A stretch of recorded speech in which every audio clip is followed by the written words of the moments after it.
5 डिसेंबर 2024 महाराष्ट्राच्या इतिहासातील सुवर्णक्षण, जेव्हा महाराष्ट्राच्या जनतेच्या जनादेशाची खरी अंमलबजावणी झाली। मी देवेंद्र सरिता गंगाधरराव फडणवीस पुन्हा एकदा महाराष्ट्राच्या जनतेनं देवाभाऊंना कौल दिला आणि शपथविधीनंतर सुरू झाला कामाचा सपाटा।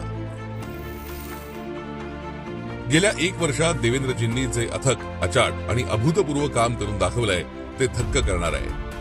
मुख्यमंत्री देवेंद्रजींच्या नेतृत्वात महाराष्ट्रानं गेल्या 1 वर्षात देशभरातील विकासाच्या बिंदूंमध्ये जवळपास प्रत्येक क्षेत्रात आघाडीचं स्थान मिळवलंय। गुंतवणुकीत पहिला क्रमांक असलेला आणि विकासात पुढारलेला महाराष्ट्र आज देशाचा आर्थिक ध्वजवाहक बनलाय।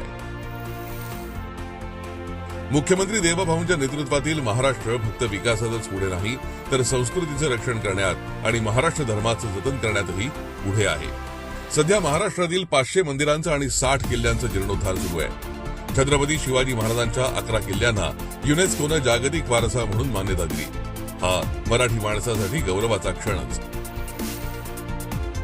गेल्या 1 वर्षात पायाभूत सुविधांच्या बाबतीतही महाराष्ट्र राज्य अन्य राज्यांच्या तुलनेत फार पुढे गेलंय। मुंबईतील भुयारी रस्ते, अनेक नवीन महामार्ग आणि सागरी सेतू, नागपूर, पुणे, मुंबई मेट्रोचा विस्तार यामुळे महानगरातील प्रवासात आता क्रांती घडून आली आहे। झपाट्यानं सुरू असलेलं बुलेट ट्रेनचं काम आणि सर्वोत्तम विमानतळांमुळे आता महाराष्ट्रातील नागरिक जागतिक दर्जाच्या पायाभूत सुविधांचा लाभ घेत आहेत।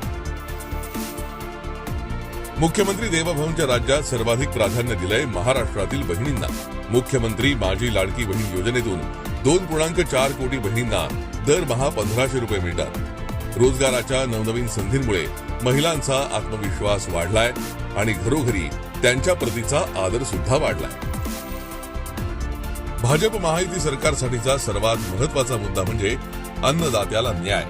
महाराष्ट्र हे देशातील एकमेव राज्य आहे जिथे शेतकऱ्यांना वर्षाला 12,000 रुपये मिळतात। इथे शेतकऱ्यांना मोफत आणि दिवसा वीज मिळते, मागेल त्याला शेततळ मिळतं, सौर कृषी पंपाची सबसिडी मिळते आणि सर्वात महत्वाचं म्हणजे आपत्काळी ऐतिहासिक मदतही मिळते। इतिहास आणि वर्तमानासोबतच आता महाराष्ट्र भविष्य सुद्धा सुरक्षित करतोय। महाराष्ट्राचं भविष्य म्हणजे इथला युवा। मेगा भरतीच्या माध्यमातून हजारो युवकांना सरकारी नोकरीची संधी उपलब्ध करून देण्यात आली आहे। 9,563 मोठ्या प्रकल्पांच्या माध्यमातून लाखो रोजगाराच्या संधी निर्माण करण्यात आल्या आहेत आणि 25 लाख नवीन नोकऱ्या निर्माण करण्यासाठी डिटेल्ड रोडमॅप तयार करण्यात आला आहे। कौशल्य विकास कार्यक्रमांच्या माध्यमातून 1.32 लाख तरुणांना प्रशिक्षण दिलं जात आहे आणि नवनवीन स्टार्टअप्सच्या माध्यमातून आपल्या तरुणांना आता जगाशी स्पर्धा करता येते।